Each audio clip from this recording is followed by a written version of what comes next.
Louisiana beer reviews recorded at Matern's Supermarket, LaPlace, Louisiana. Sierra Nevada Hop Hunter IPA.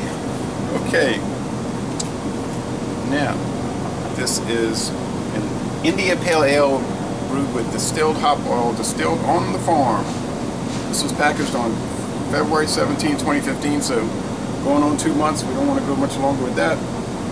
Being an IPA, I mean, it could go a good long while, it'd be fine, but might lose the hop oil intensity.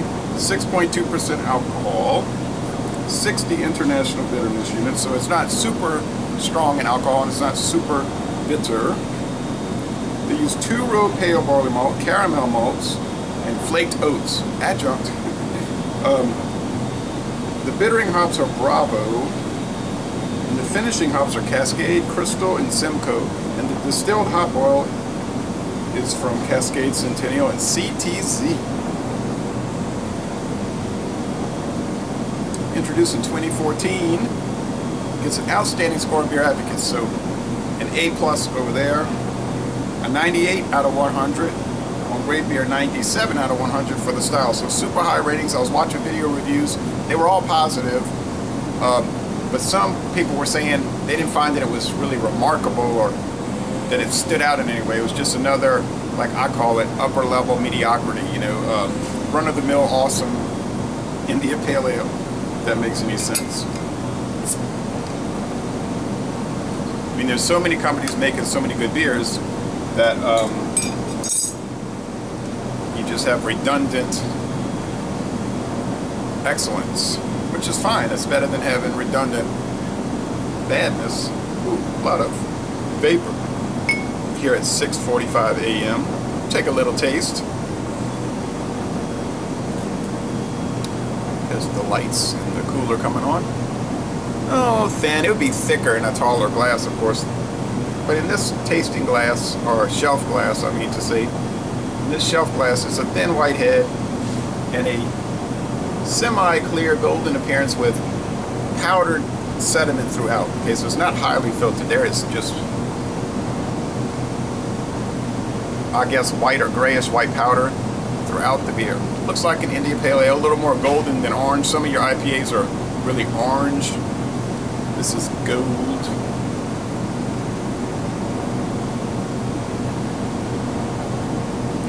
Very citrus fruity, okay? Which is coming from the distilled hop oils.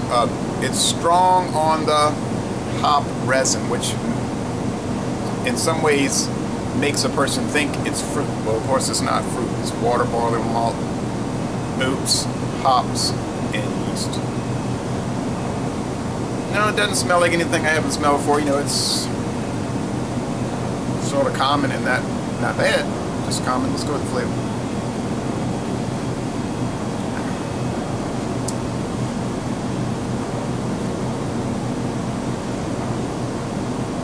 Yeah, it's SOT, you know, same old thing.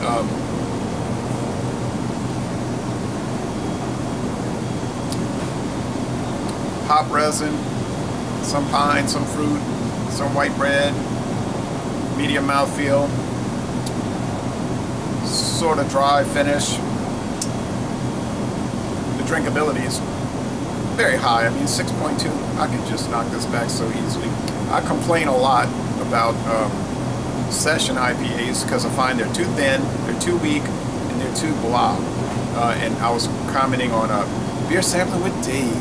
He was talking about he really liked the New Belgium Slow Ride, and he was saying you could take it easy with the slow ride. But that's true. And he was saying, you know, he didn't like, he doesn't like the Bud Miller Coors. I don't like when people say Bud Miller Coors because I would rather be in alphabetical order. Bud, Coors, Miller. I call them BC MP beers. Bud, Coors, Miller, Pabst beers. And he has the option and the right to not like those beers. But in my opinion, the slow ride and those session IPAs, in almost every case, there's some exceptions, in almost every case, they are no better than your Budweiser, Coors Banquet, or Coors Extra Gold. Even more inferior than that one for sure, because I think that's one of the best ones Coors makes. Or your Miller Genuine Draft, or your Pabst Blue Ribbon. I mean, or Schlitz, for instance. I think Schlitz and most certainly your Extra Gold Lager can go toe-to-toe with almost every session IPA, and they do have flavor. I'm talking about the mass-produced ones. Okay, so to me they do have flavor, and they're half or more than half the price. So there's the argument on the session IPAs. But it's just an opinion. Dave said, I don't claim to speak for the world, and I don't claim to speak for the world either. I can only speak for myself. Now, this IPA here, this here IPA is good. It's enjoyable, and it is not remarkable. I would not go seeking it out. I would not fret over it. If you never get to try it, you're not missing anything you haven't had before. I mean, I can, right off the bat, I can tell you, I'm looking around here in this store, and I can tell you stuff that is as good or better. Here we go. Wrought Iron IPA from Abita. It can hang with this. Rebel Rouser Double IPA from St. Louis is better than this. Torpedo IPA, Extra IPA, better than this. Same price and better. Goose Island IPA, arguably better because it's more of a traditional style. Sweetwater IPA, no, I would not say that's better. Sweetwater beers to me tend to, they always seem to be missing something. Abita Giacomo IPA beats the out of this one. Well, then you get things like Founders. There's no competition. So I don't know where they're coming up with this 98 out of 100. This is, to me, not a 98 out of 100. I would give it an A-. I mean, it's excellent. But in these days, in this day and age in the beer world, an A- isn't that remarkable. Like I said, it's not that remarkable. I can probably 80% of what I'm looking down that shelf, and over here is an A-. So Les Bon Temps Relais, a good, enjoyable,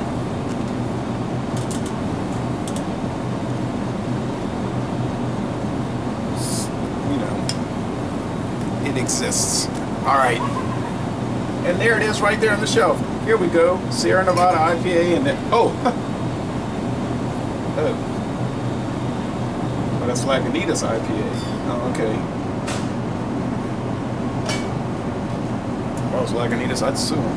That copyright violation. All right, y'all come on down to Matherns, check out their growing. I mean, you can come in here and buy a whole lot of IPAs and APAs if you want, and just concentrate on that for a few weeks. And what I say, y'all come on down to Matherns and check out their huge and growing and very interesting beer selection.